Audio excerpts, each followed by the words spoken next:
So আপনারা যদি এইভাবে লাইভ করেন তাহলে কিন্তু অনেক ভিউয়ার আপনারা পাবেন। মূলত অনেকে অনেকভাবে লাইভ করা দেখায়, আমি খুব সহজ ভাষায় বা সহজভাবে উপস্থাপন করব। তাহলে আপনারা ফেসবুকে কিভাবে লাইভ করবেন আর অডিয়েন্স কিভাবে আপনার লাইভে খুব তাড়াতাড়ি জয়েন হবে বা অনেক মানুষের কাছে কিভাবে লাইভটা পৌঁছাতে পারে সেই হিসাব করেই কিন্তু আমি দেখাবো যে কিভাবে আপনারা লাইভ করলে আপনাদের ফেসবুকে অডিয়েন্স বৃদ্ধি পাবে, কমেন্টস বৃদ্ধি পাবে আর নতুন নতুন ভিউয়ারের কাছে আপনার লাইভটা পৌঁছে যাবে। মূলত লাইভটা তখন করবেন যখন ফেসবুক আপনাকে নোটিফিকেশনের মাধ্যমে জানাই দেবে। মূলত আমরা যেখানে উইকলি চ্যালেঞ্জগুলো দেখি আর কি নোটিফিকেশন আছে, কি করতে বলে ফেসবুক, সেই হিসাব করে যদি আপনি ওখানে চেক করেন তাহলে আপনি দেখতে পারবেন যে আপনার লাইভটা করতে হবে কি হবে না। সো অনেক সময় হয় কি অনেকে লাইভ করতে ইতস্ত বোধ করে, তারা কমফোর্টেবল ফিল করে না যে লাইভ কিভাবে করব বা লোকজন কি মনে করবে। সো এই ধরনের ইতস্ত করা যাবে না, আপনাকে লাইভটা মনোযোগ সহকারে করতে হবে। আর কিভাবে আপনি লাইভ করলে নতুন নতুন অডিয়েন্সের কাছে আপনার লাইভটা পৌঁছে যাবে সেটাই এখন আমরা দেখবো। সো চলুন দেখা যাক। প্রথমে আমি আমার ফোনের অ্যাপস থেকে ফেসবুক অ্যাপসটা অন করলাম। এখান থেকে মূলত আমরা প্রথমে চেক করব যেখানে নোটিফিকেশন আসে ফেসবুক, যদি আমাদের কোনো লাইভ করার কোনো নোটিফিকেশন দেয় যে নেক্সট স্টেপস, এর মধ্যে চেক করব যে লাইভ করার জন্য কোনো ধরনের নোটিফিকেশন দিয়েছে কিনা।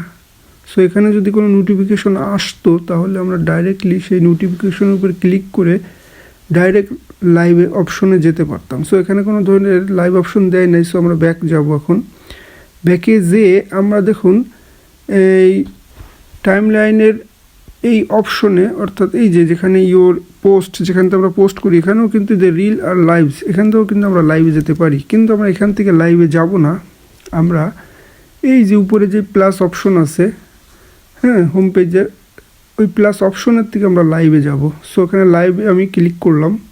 সো দেখুন এখন আমরা কিন্তু লাইভে এসেছি। সো এখন আমরা উপরে দেখতে পাচ্ছি, দেখুন tap to add a description. So এখানে আপনি কোন বিষয়ে লাইভ করতে চাচ্ছেন বা কোন বিষয়ে আলোচনা করতে চাচ্ছেন সেই টপিকটা আপনি এখানে দিতে হবে। এই যে tap to add a description, এখানে সেই সম্পর্কে একটা সুন্দর একটা ডিসক্রিপশন আপনার লিখতে হবে। সো আমি যেহেতু আজকে আমি লাইভ করব হচ্ছে ফেসবুকের রিকমেন্ডেশন নিয়ে, সো আমি সেই রকমই একটা টাইটেল বা ডিসক্রিপশন যাই বলুন সেটা আমি এখানে দেওয়ার চেষ্টা করতেছি। সো আমি মূলত অনেক সময় অনেক ধরনের আলোচনাই করি লাইভে, যে সো আপনারাও ঠিক করবেন যে আজকে কোন বিষয়ে লাইভ করবেন। সো সেই বিষয়ের উপর ভিত্তি করেই আপনাকে সেই ধরনের একটা সুন্দর টাইটেল দেওয়া খুবই প্রয়োজন। কারণ অনেক মানুষ যারা আপনাকে চেনে না বা অনেক মানুষ যারা আপনার লাইভটা যদি তাদের সামনে চলে যায়, সো আপনি কী বিষয়ে আলোচনা করতেছেন সেই বিষয়টা পরিষ্কার হয়ে যাবে। সো আমি এখানে একটা টাইটেল দিলাম যে দেখুন ফেসবুকে রিকমেন্ডেশন কেন কেড়ে নেয়, এই টাইপের আমি একটা ডিসক্রিপশন বলুন বা যাই বলুন, এই লাইভের জন্য এইটা আমি দিলাম। এখন এখানে আপনি কিছু হ্যাশট্যাগ ইউজ করতে পারেন, যেহেতু আমি এটা ইউজ করা অনেক ভালো। মূলত ফেসবুকের রিকমেন্ডেশন সম্পর্কে যেহেতু বলতেছি, সো সেই রিলেটেডই আমি হ্যাশট্যাগ ইউজ করতেছি দেখুন। সো বেশি ইউজ করব না, জাস্ট অল্প কিছু, যেহেতু এটা ফেসবুক রিলেটেড, ফেসবুক সম্পর্কেই আলোচনা। সো সেই রিলেটেড আমি কিছু হ্যাশট্যাগ ইউজ করলাম, দেখুন রিকমেন্ডেশন, এফবি ইনফো, তারপর ফেসবুক রিকমেন্ডেশন, এই টাইপের কিছু আমি ইউজ করলাম। এখন দেখুন আরেকটা অপশন আছে যে feelings, how are you feelings অপশনে দিলাম, আপনি কী ফিলিংস বোধ করতেছেন সেই অনুপাতে আমি একটা ফিলিংস এখানে অ্যাড করে দিলাম। এখন আমরা মূলত এটা ডান করে দেবো। সো ডান করে দিয়ে যে 3 ডট মেনু আছে একদম ডান পাশে কোণার দিকে, এখানে আমরা ক্লিক করব। সো তার আগে দেখাই দিই, এখানে আমার স্টার অপশনটা অন আছে অলরেডি, এখানে ইনাবেল দেখাতে।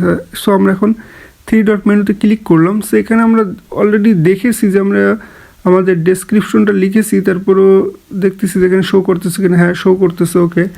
এরপরে আমরা দেখুন আর্ন স্টার, আপনার যদি এখানে কোনো মনিটাইজেশনের অন্যান্য কোনো অপশন থাকে, এখানে আমার শুধু স্টার মনিটাইজেশন অন আছে, তার জন্য আমি এই স্টার মনিটাইজেশনটা দেখতেছি যে এনাবেল আছে কিনা, তাহলে আমি এই লাইভের থেকে ইনকাম করতে পারবো। আপনারা যারা অন্যান্য মনিটাইজেশন পেয়েছেন, এই লাইভের ক্ষেত্রে সেগুলো ওখান থেকে অন করে দেবেন।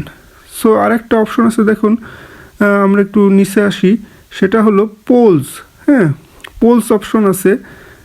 সেই পোলস অপশনে আমরা যখন ক্লিক করব, সো এখানে দেখুন লেখা রয়েছে ক্রিয়েট এ নিউ পোল। সেই ক্রিয়েট এ নিউ পোল এখানে আপনি লিখতে পারেন, মানে আপনি যেই বিষয়ে বলতেছেন বা আপনার ভিডিওটা কেমন হচ্ছে বা আপনার লাইভটা কেমন হচ্ছে সেই বিষয়ে আপনি এখানে কোশ্চেন একটা দিতেই পারেন, মানে অডিয়েন্সটা যারা আসবে, হ্যাঁ, তারা কিন্তু সেই বিষয়ে পোলিং করতে পারবে, মানে ভোট দিতে পারবে। সো আমি এখানে দিচ্ছি যে হাউ ইজ লাইভ গোয়িং, ওকে, মানে how is this live going, মানে এই লাইভটা কেমন চলতেছে সেই বিষয়ের উপরে, যে গুড অর ব্যাড এরকম টাইপের, জাস্ট মানুষের মতামতটা জানার জন্যই কিন্তু আমি এটা দিচ্ছি। ওকে, সো এটা আমি দিলাম।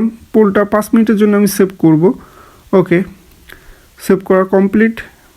ওকে, সো নেক্সট আমি হচ্ছে যেটা করব সেটা হলো ভয়েস এনহ্যান্সমেন্ট। এখানে একটা অপশন আছে দেখুন।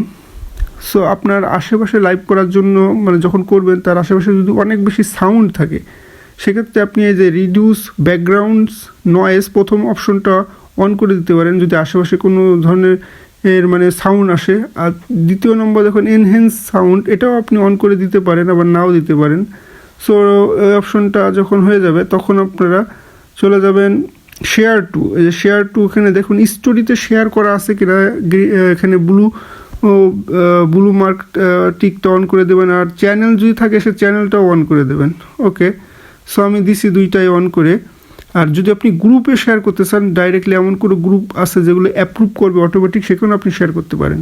সো এটা আমরা কমপ্লিট করলাম। এখন আমরা একটু অ্যাডভান্স সেটিংয়ে ক্লিক করি। যেহেতু আমার এখানে বেশি অপশন দেখাচ্ছে না, কারণ আমি মডারেশন অ্যাসিস্ট্যান্ট থেকে অনেক কিছু সেট করে রেখেছি, যেগুলো যার জন্য এখানে অন্য অপশনগুলো দেখাচ্ছে না। আপনাদের হয়তো অনেক অপশন দেখাবে। এখানে দেখুন প্রথমটা আছে স্ট্রিম লেটেন্সি। এটার মানে হচ্ছে যে স্ট্রিম লেটেন্সি এর এটা অর্থ হচ্ছে যে আপনি অডিয়েন্সের সাথে কোন ধরনের ইন্টারাকশন করবেন। মানে আমরা একটু দেখি না যে লাইভ করতেছে অনেক দূরের থেকে, হয়তো 1 সেকেন্ড 2 সেকেন্ড বা ন্যানো সেকেন্ডের মতো পরে তারপরে ভিডিওটা আসে, কথাটা আসে, এরকম আসে না। এই যে এখানে প্রথমটা দেখেন অটোমেটিক সিলেক্ট আছে, দ্বিতীয়টা নর্মাল আছে, তারপরেরটা হচ্ছে মানে লো লিটেন্সি আছে। সো এটা অটোমেটিক থাকাটাই বেস্ট।